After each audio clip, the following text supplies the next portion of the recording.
Well, thank you very much, and thanks for keeping everybody safe. Thank you for everything you've been doing. The board would like to thank you for everything you've done. Well, we've been visiting the different programs and talking to the different employees and trying to thank them for all they've done during these past couple years. Because with the pandemic, it's been really difficult for them, and they've been providing really important services for our kids. They've been keeping them safe and healthy and still academically moving forward. And we just want them to know how grateful we are for everything they've done for our children. Today, we want to thank the people at BOCES, the staff, all the people, the custodians, everybody who's been involved in this wonderful process. Everybody that makes the school run has just put their heart and soul into caring for our children and helping them learn in the best way possible.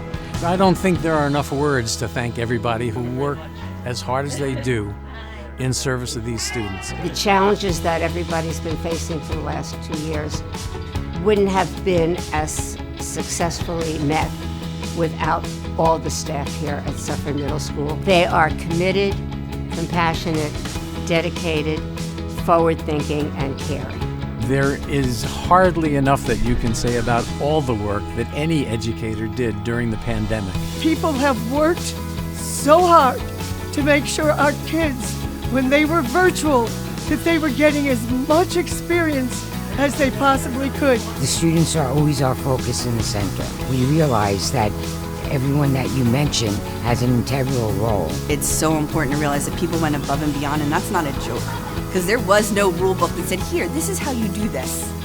It was figured out as you go, but they also gave so much more than what their jobs required. It is such a difficult job, and the pandemic made it 20 times worse. So I really want to thank everyone in this building for all they did for these kids.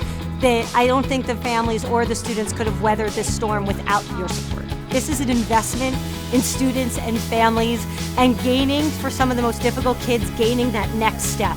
So again, I thank everyone. During the pandemic, we know we faced a very hard time. It took a lot for us to come together to make things happen, and a lot of times we forget those who work behind the scenes, not realizing the amount of efforts they put in to allow the day-to-day to take place. So we have buildings and grounds facilities, we have printing, nurses, and we just thank everyone who worked behind the scenes to make this all possible. Thank you. Thank you. Thank you. Thank you. Thank you. Thank you. Thank you. Thank you. Thank you.